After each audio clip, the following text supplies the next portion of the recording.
the matter with you boys shooting up that man's hen house? I'll shoot any chicken trying to follow me home. Well, why don't you get a job and go to work? You almost had me a job this morning. I don't believe you people. Huh? What do you mean, you people?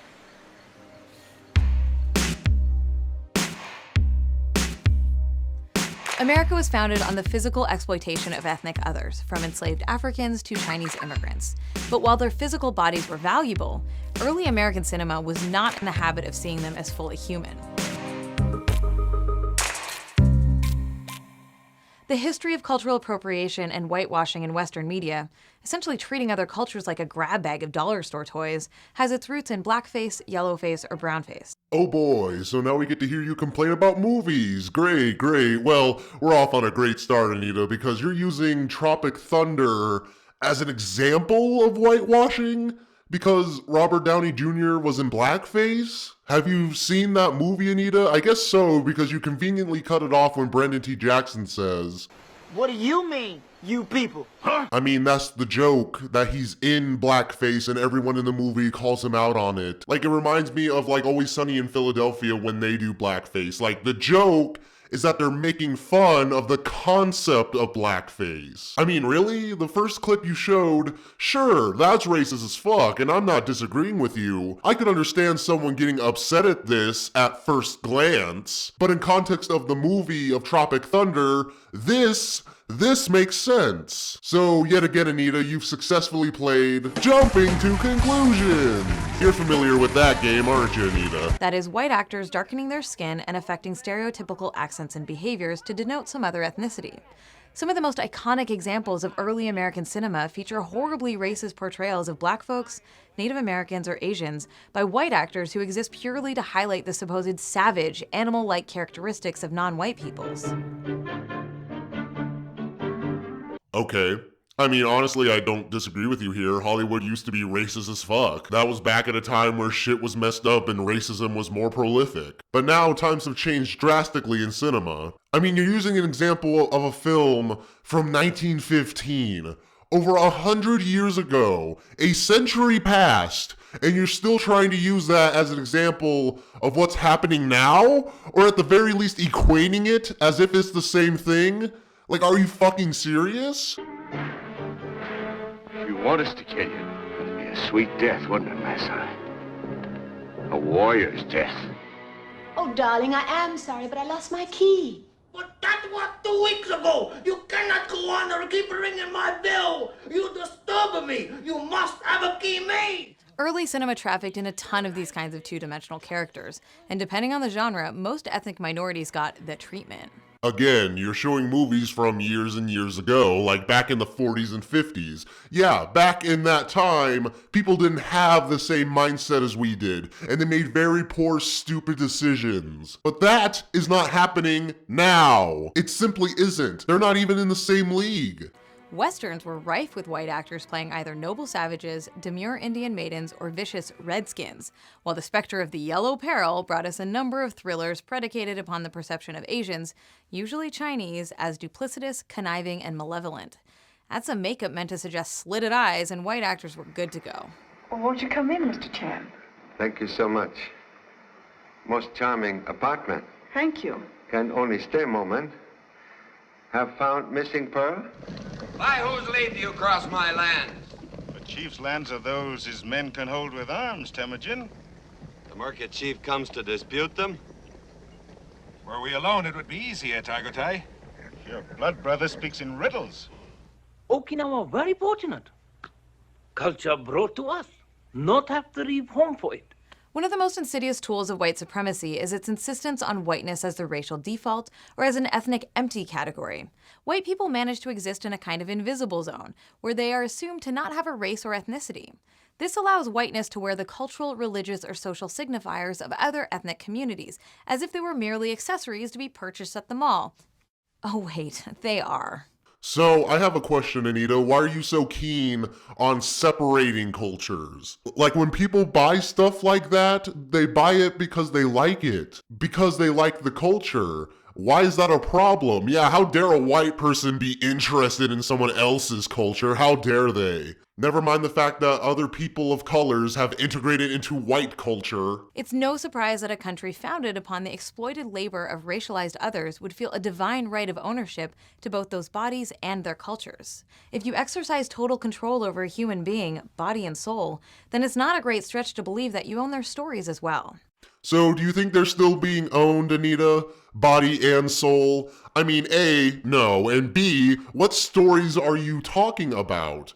I mean, unless they wrote the fucking script for that movie, that isn't their story specifically. Like, studios can cast whoever the fuck they want for whatever role they want. Like, I could do the reverse argument with you and say that about minorities playing traditionally white characters in movies. But yet, that's okay apparently? Like, look, I don't give a fuck one way or the other because what matters at the end of the day is the performance of the actors. It doesn't matter what race the actor is because they can still act shitty regardless.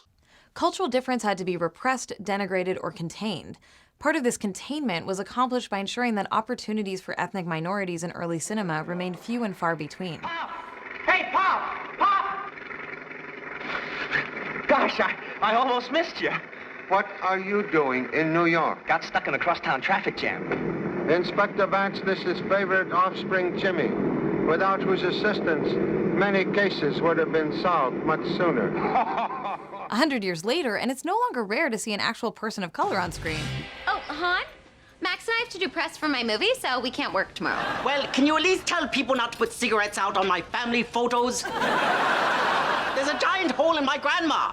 But it's also no surprise that the roles they get offered still often conform to 31 flavors of outdated, problematic archetypes. Yeah, but what you're missing is that those stereotypes are usually made fun of. Like, they're poking fun at these stereotypes themselves. They're not saying, ha ha ha, every Asian person is actually like this. Like, I'm not understanding why you think every depiction of any colored person in cinema is supposed to be representing the entire culture or their entire race. Like, that's ridiculous, especially when that's not the intent.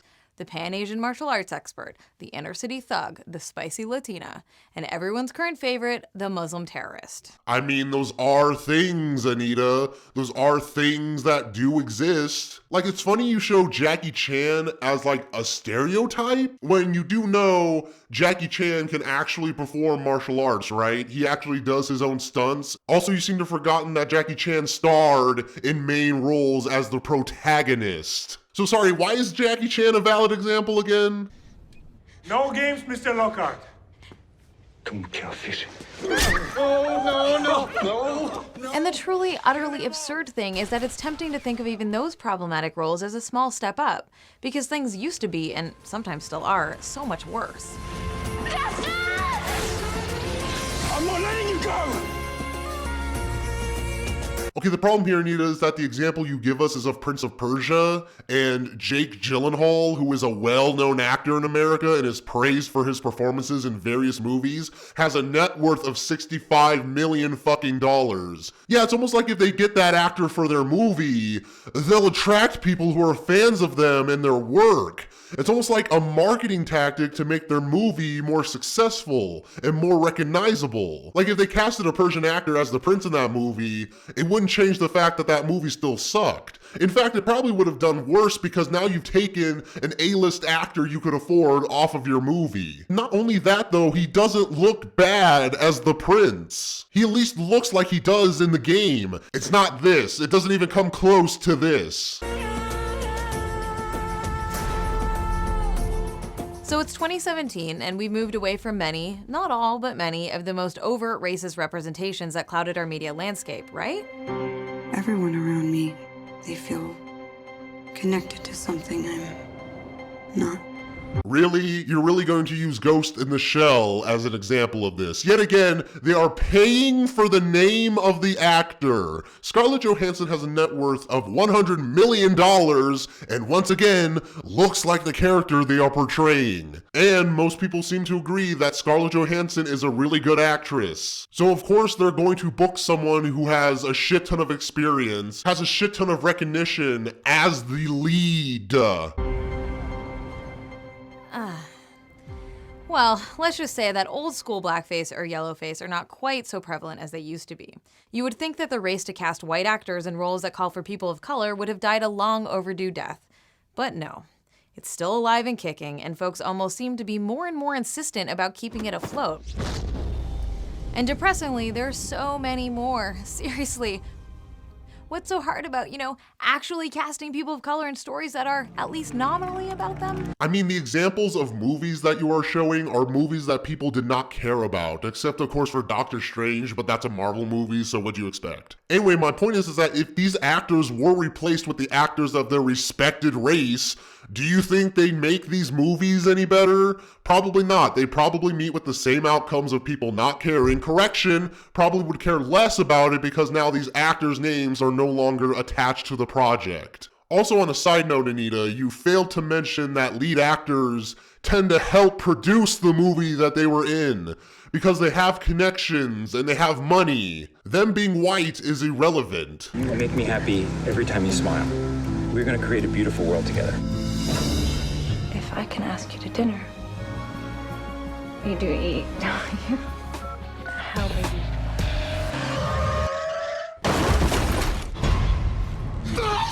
I thought you said you hit a guy. Yeah, he's the guy. Yeah, but you didn't say you hit a guy and brought him home with you. Are you Redbird?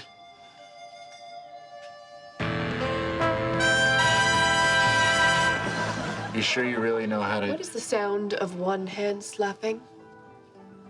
I'm sorry, I don't understand. Wait, How I Met Your Mother? I'm sorry, how does that even count? The joke is that it's Robin, not that it's a white woman playing an Asian and going, me Chinese, me play joke. That's not what's going on there. Much like games, Anita, once again, you've seemed to just completely go over the fucking context in a lot of these fucking films and TV shows. You are the only one who can control all the elements and bring peace to our world.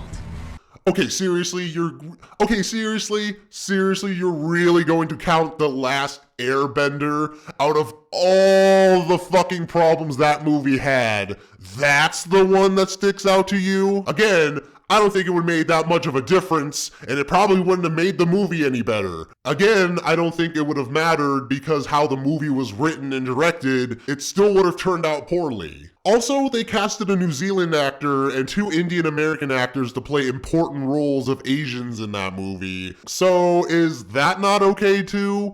Or is it okay because if minorities are playing the part of other minorities, is that fine? Is that fine? Is it just when white people do it that's not okay? The woman, Rebecca, you will fill her with child, no? What?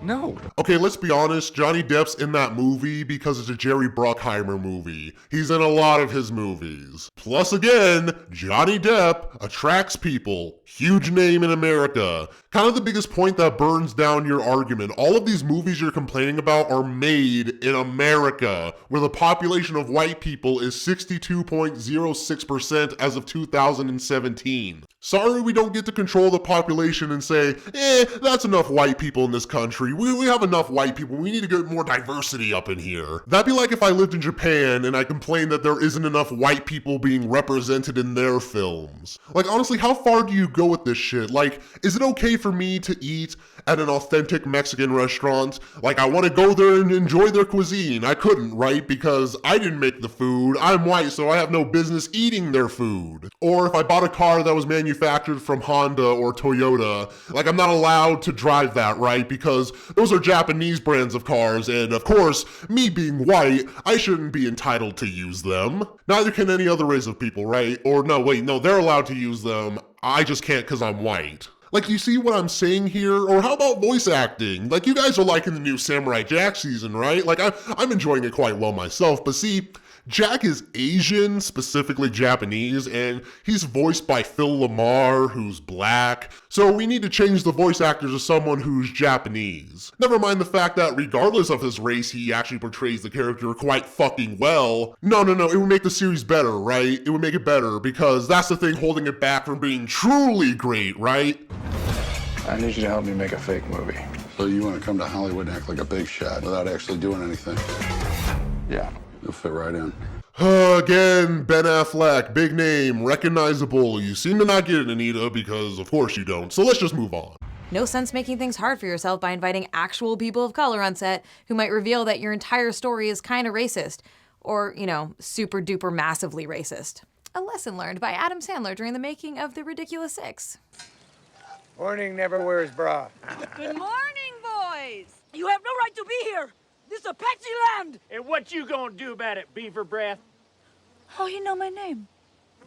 That's really her name. Video posted online today shows what happened when a group of Native American actors walked off an Adam Sandler movie. You're trying to tell a Native what's disrespectful to them? Degrading women, because, you know, as a Native American person, we hold our women very sacred. They say women had names like Where's No Bra and Beaver's Breath. We don't need to sell all our people.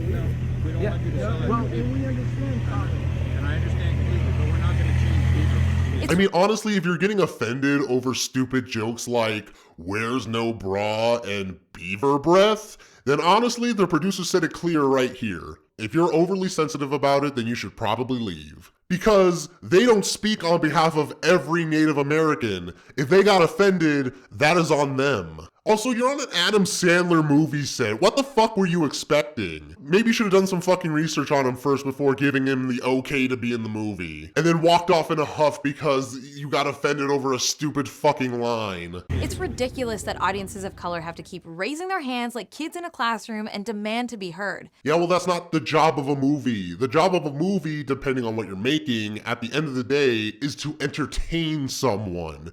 Whether or not it was for the characters or visuals, storytelling, or soundtrack or whatever, like, if all you care about is whether or not a film is representing another's culture the way that you want them to, then you should probably reevaluate your position when it comes to seeing movies. Also, you are the one who's depicting them as kids in a classroom just waiting to be heard, when there are minorities who don't give a fuck about this, that don't care and move on with their day and still watch the fucking movie. Because I hate to tell you, Anita, but race and culture is not this be-all end-all thing. But here we are. And it's not as if the explanations for whitewashing are ever new or particularly logical. They essentially boil down to three lackluster defenses. Laid bare this way, every one of these rationalizations is clearly absurd. But that doesn't stop directors, producers, and casting agents from trotting them out every time they feel like co-opting an ethnic experience for the latest hot white actor du jour. 1. China won't let us, aka international audiences and funders are not as enlightened as us and won't let us cast all the wonderful actors of color we've just been dying to hire. The argument that audiences won't go see a film with lead actors of color is just factually untrue. Audiences are smart enough to know when they're being served up a counterfeit version of the real thing, and by and large, they reject it. The films that have been called out the most recently for whitewashing have also been critical and commercial disasters. Meanwhile, minority-led projects are killing it on TV and at the box office. I ain't never seen you like this before, bruh. Meeting families, taking road trips. Don't come back all bougie, man. We need you to do an accent. You mean like an Indian accent? You know, Ben Kingsley did an accent in Gandhi, and he won the Oscar for it, so... But he didn't win the Oscar just for doing the accent. I mean, it wasn't an Oscar for Best Indian Accent. Number 2, the best guy got the job, aka, of all the white guys we auditioned, this was the best white guy. Oh yeah, I'm sure that's just how casting works. I'm sure that's all it is. Simple as it is racist. First of all, whether you're explicit or not with your casting calls, if you have an overwhelming amount of white talent available, it's your responsibility to widen the net. Secondly, think about what these creators are actually saying, that time and time again, it just happens to be the white actors who impress them more? No, we've seen shitty actors who are white, and we've seen shitty actors who aren't white. But it sounds to me like you're saying any actor of a minority is inherently a good actor because their skin color is different. Like, do you just assume they're just great at acting? Well, sorry, I don't. I wait and see their performances. Skin color does not fucking matter when it comes to performing. Is this because white actors are inherently better than actors of color? That they show more range? That they disappear into a part more? Of course not. What is true is that these directors, producers, and showrunners, consciously or not, have defaulted back to whiteness. If a role calls for a lawyer or a doctor, unless the casting sheet specifically calls for a black doctor or an Asian lawyer, then they don't even bring people of color into audition. The generic every man or every woman in our culture is still assumed to be white, and all positive characteristics they possess are wrapped up in that whiteness. So of course when a white actor auditions for a role, they seem like a more natural fit. Am I the only one who's seeing how offensive she's being towards white actors? Acting like every single white person who is or wants to become an actor just gets the part because they're white? Like, if you're white, you don't have to work for it at all. Yeah, the people who've spent years and years and years acting and trying to get into fucking movies and shit, yeah, you're just doing something wrong. Maybe your skin just wasn't white enough, so go home and polish it and then come back and then you'll get the fucking part you're wanting. Which is also the thing, Anita, people who try out for parts usually don't get the fucking parts that they want. So they cast the white actor and trust that the ethnic background or racial heritage can just be an addendum, something incidental. Because that's how they always saw it anyway. And 3, my black friend is okay with it. Your black friend? Probably not okay with it. Do you speak for my black friend? Do you know what my black friend is thinking? Fuck no, you don't. That's one of the reasons people tend to do that, is to show you that you can't speak on behalf of every race and every group. Like you just did it now, Anita. Contrary to what you said, my best friend who is black is fine with it. He's going to be honest and tell me what the fuck he's thinking because we are friends. But regardless, you acting like the moral mouthpiece for all these groups and races is fucking ridiculous. Frankly, representations of difference have been messed up for as long as we've been telling stories. It's just that the development of visual media makes those representations more visceral and potentially more damaging. There's whitewashing, sure, but there's also a bumper crop of white savior narratives out there too, and directors certainly don't seem to be taking a break from making those. There are reasons in the films. They explain that in the fucking movies. Like Last Samurai and Avatar especially talk about different races and cultures and shit. What the actual fuck, Anita? There's fucking context to what you're literally ignoring, and it's blatantly apparent that you're ignoring them. Plus, there are plenty of white antagonists in films too, but you know, you're not gonna bring that up. It's fine, I guess. White people being villains is fine, but if they're heroes in movies, that's going too far. Because as we all know, white people are just inherently evil, so therefore it makes sense if they play the bad guy, but minorities are just inherently good, so of course they should play the heroes in every movie. Is that seriously your mindset, Anita? Because that's what's coming off right now. And even though critical and commercial reactions to these epics is usually of the thanks but no thanks variety, white media creators continue to trot out the same tired hope that no one will notice that the worlds they create are full of white subjects and racialized objects. But we do notice, and communities of color have always noticed and spoken up. But increasingly, white audiences are responding in kind. Sadly, that's probably what it's going to take for Hollywood power players to stop recycling the same old tired projects with the same old familiar white faces. It's going to take more white people speaking up. So speak up! Stop giving these terrible projects your money, and stop writing people of color out of their own stories. And also, stop making excuses for your terrible racist Halloween costumes. Hey Chad, I mean you. Okay, well, I'm white, and I have spoken up to what I think, and I think that what you said was complete bullshit. It's funny too, I forgot to mention it earlier, but I'll bring it up now. Anita's wearing a Legend of Zelda shirt. Zelda was made by Japanese game developers, so probably shouldn't be wearing that shirt, Anita. You had nothing to do with the development or ideas of the game, so therefore you have no right to wear that shirt. I mean, according to your logic, so therefore you shouldn't be wearing the shirt, right? Regardless, like many of Anita Sarkeensian's videos, this was another flop to add to Anita's list of failings.